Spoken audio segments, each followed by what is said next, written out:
Follow the White Rabbit is a game that will teach you practical politics. Practical politics is called practical politics because it is non-voting, which makes it very, very practical. Conventional politics is, of course, rule-based politics, which is what you do at the voting booth. It's very, very rule-based and timeline-based, you know, every 4 years, every 2 years, so on and so forth. And full-spectrum practical politics is engaging and taking out an opponent or a system or a corporation, so on and so forth, by any means necessary under the rules or under the laws, but never breaking the rules or never breaking the laws. But to understand anything, we first have to teach you practical politics, which is non-voting politics. The first basics are the art of staying on point or using a talking point and being able to say it over and over again to make your point, not arguing, just making a point. But this is an introduction again to Follow the White Rabbit, and Follow the White Rabbit is a game that will teach you practical politics. The Green Goddess, our Emerald Girl, our big green lizard, Godzilla. That's how I describe all the crazy stuff we do. Obviously, every tribe on this planet, every race, every genotype, every group is special or unique, or they wouldn't be here. But our race, the indigenous white rabbits of Europe, as I call them, have been doing some pretty crazy stuff in the past few hundred years. In the mid 1680s, we went on a tirade. From 1680 to 1950, everything we had done in our previous history was just eclipsed. And then, of course, from 1950 to the date, everything we did from 1685 to 1950 was eclipsed. It's just most Europeans do not realize how far we've come. We just take this evolution of our technology for granted. We don't really realize it until you end up in some backwater country somewhere. But what is the difference? I mean, we all have 2 arms, 2 legs. It can't be IQ. If it were IQ, well, then the Chinese have higher IQs, supposedly. It can't be as simple as a test. You know, it can't be about running fast. What is it? Well, the way I use to describe it is Godzilla. Our Godzilla was always there. It was always there. She came out and worked for us at various different times. But an amazing event happened in the 1680s. And I won't go into actual precision. I won't get that precise, but I'm going to give you a broad overview, and I'll give you some stuff you can do some research on your own with these topics. But we came back into this sun called the Great Central Sun. And that's what we're going through right now. The 3 critical dates are, of course, like somewhere around 1685, another one prior to 1950, and then the final crossing over into the Great Central Sun would be 2012.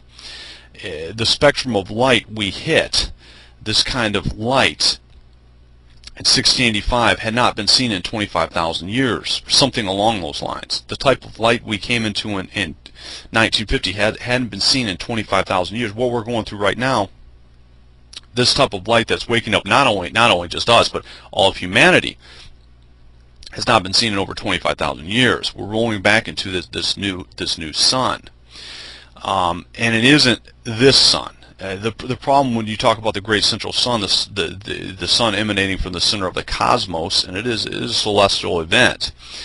It's not just that, but apparently there's something else that was triggered.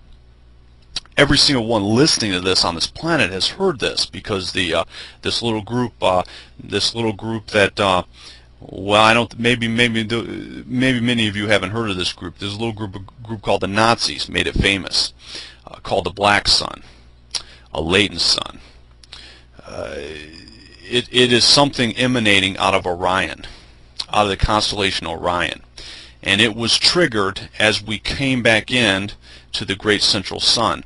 And I don't know all the ins and outs about it.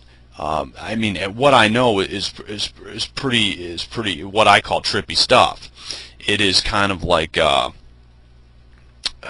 something that has been written about and wrote about for a long time, but not fully understood because it hasn't been divulged, or for some specific reason it's been kept under wraps.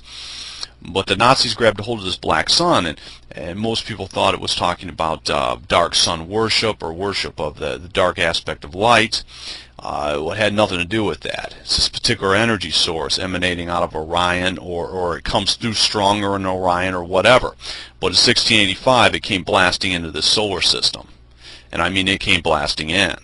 In 1950 it came blasting in so much it awoke in what we think of as the little white rabbits of the East. You know, the little Japanese. Let's face it, they woke up. They woke up. And they've been doing very well ever since. Is it kind of like a lead or a lag to the rest of humanity? I don't know. But in 2012, it's going to be millions of times stronger. This spectrum of light we're coming into. And the way it was described to me is through the pyramid experiments in Russia. That's something I never heard about, and I overheard some of the wise men talking about them. Another set of wise men. The Soviets were basically a closed society, and it was very compartmentalized, and they were able to do a lot of experiments that to this day we'll be reading about them in the future, but most people don't know about. And one of them was the pyramid experiments. When the sun comes back into the constellation Orion every year from December 13th through 16th, the pyramids in Giza do things that are unexplainable under our current science, or at least science as we know it to be.